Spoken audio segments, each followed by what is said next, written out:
Welcome back to 6mm Wargames. If you're into small-scale modeling and wargaming, you're in the right place.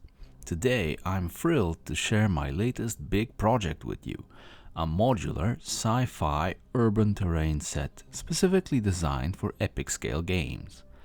This project was quite the challenge, but also one of the most rewarding I've ever tackled. I'll walk you through the entire process, from the design and assembly to painting, weathering, and adding those final touches. Whether you're looking for inspiration or practical tips for your own terrain, I think you'll find something useful here. The actual building process started with this tile. Well, this picture has some spoilers in it, but it's the earliest that I could find. I found some Titanicus city tiles on Thingiverse ages ago and quite liked the look. And yes, the link to these will be in the video description. Sadly, I think that's the most common question I get asked about these tiles.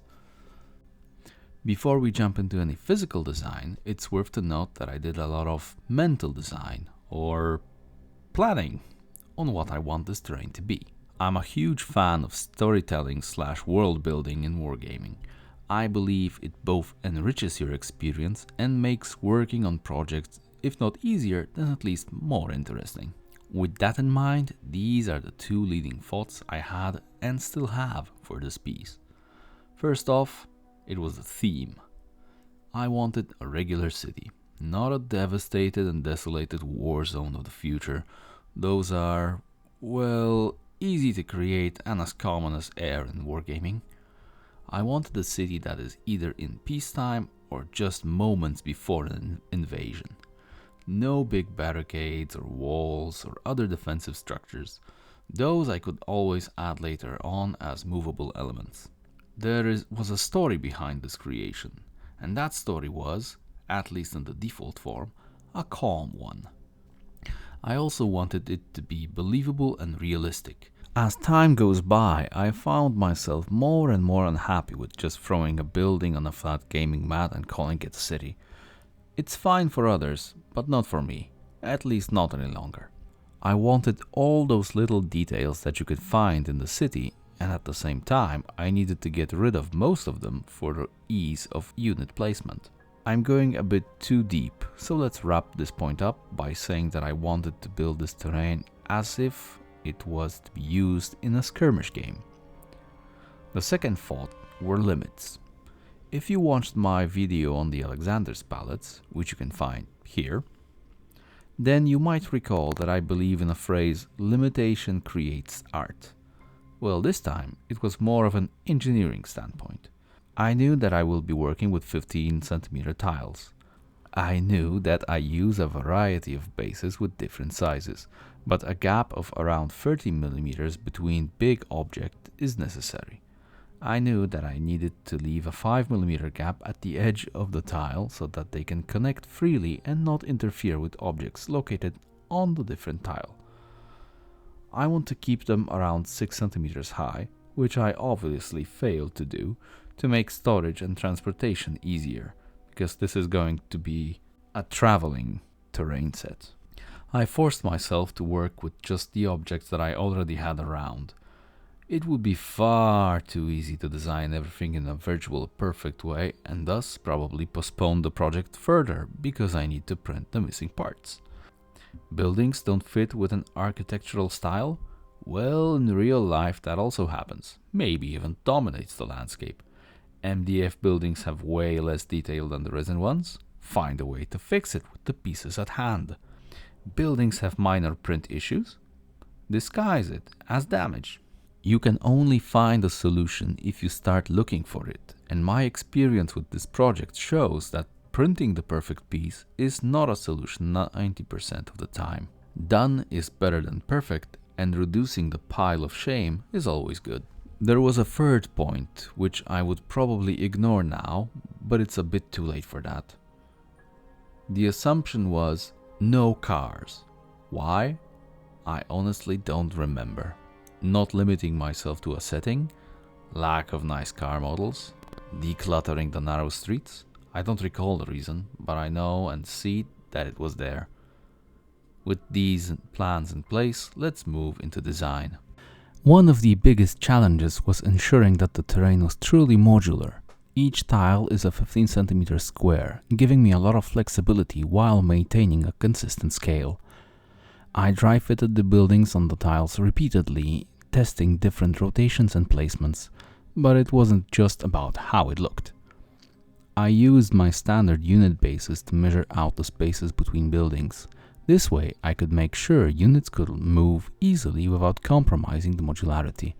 After a lot of trial and error, I achieved a layout where units can fit through 90% of the gaps, making it both functional and visually appealing. After placing the buildings, it was time for the smaller details.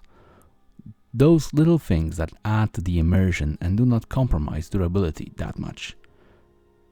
And since we mention it, durability is a must for gaming terrain, especially when it's going to see a lot of use and transport in less than perfect conditions. And I can see this piece is going to be touched, move around, bumped, and probably dropped, so I need it to be quite robust. On the other hand, I wanted to add as much detail as possible, and detail in epic scale is small. Since these were supposed to represent a city, streetlights were an obvious choice. Adding some dirt was also plausible, but I limited it to just a minimum here and there. Baking soda and superglue did a perfect job on that. I also dropped some low barricades and fences to hide trash cans attached to buildings, and some small standalone trash cans. If I add something delicate, like antennas or streetlights, I make sure they're either made from flexible material or positioned near something sturdier for support. I also try to design things so that even if something does break, the broken version still fits into the setting. That way I can either repair it or leave it as is without compromising the look. As a side note, I did not want to make this a pure 30k looking city, but I found a few gorgeous chapels and just could not pass them up. Of all the phases, the building process was my absolute favorite. There's something incredibly satisfying about working with your hands, fitting pieces together and seeing the project take shape. One part I especially enjoy is when everything is fully assembled but not yet painted. At that stage you can see the mix of materials, PLA tiles, resin prints, MDF, plastic art, all in the raw form. The variety of textures and colors before the first layer of primer really captures the creativity behind the project. When it came to painting, I went for neutral colors. My goal was to create a background for the battle, something that complements the units without overpowering them. Everything started off with a black primer.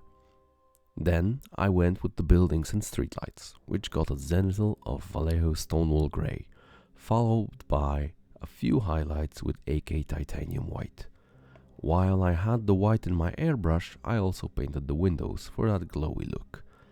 Once the core was done, I followed up with the windows with some dark blue, followed by brighter blue, and just a few quick sprays of titanium white. The metallic non-bronze parts were done with first covering them with a layer of GW Ironbreaker, and after that a layer of Blood Angels Red, just to pop up that metallic. After that, it was a matter of picking up a few details with GW Retributor armor, just to add some minimal variation in colors. Once the metallics were done, I covered some of them with Agrax Earthshade, just to add a bit of variety here and there, and toned it down when it needed to be toned down. Next were the sidewalks and streets. This is the moment when you were supposed to see some videos of me airbrushing stuff, but the quality was so bad that I decided just to skip that. Sorry. Step 1 was to fix any spillovers and cover the bases with the same black primer. After that, it was just a bit of tedious work with spraying diluted Ushabti bone on the sidewalks. I tried to spray individual sidewalk panels so that their borders would be darker and easier to distinguish.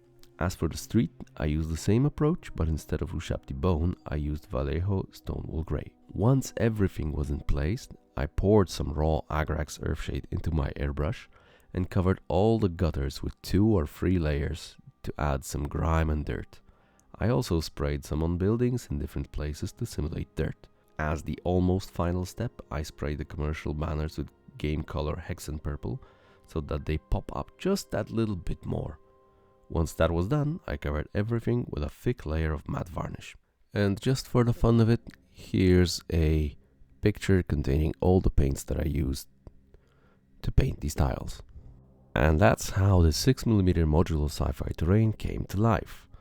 I hope this gave you some insight into the process and maybe even inspired you for your own projects.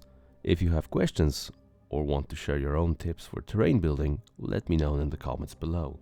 Please remember to like, share and subscribe. Thanks for watching, and I'll see you in the next one.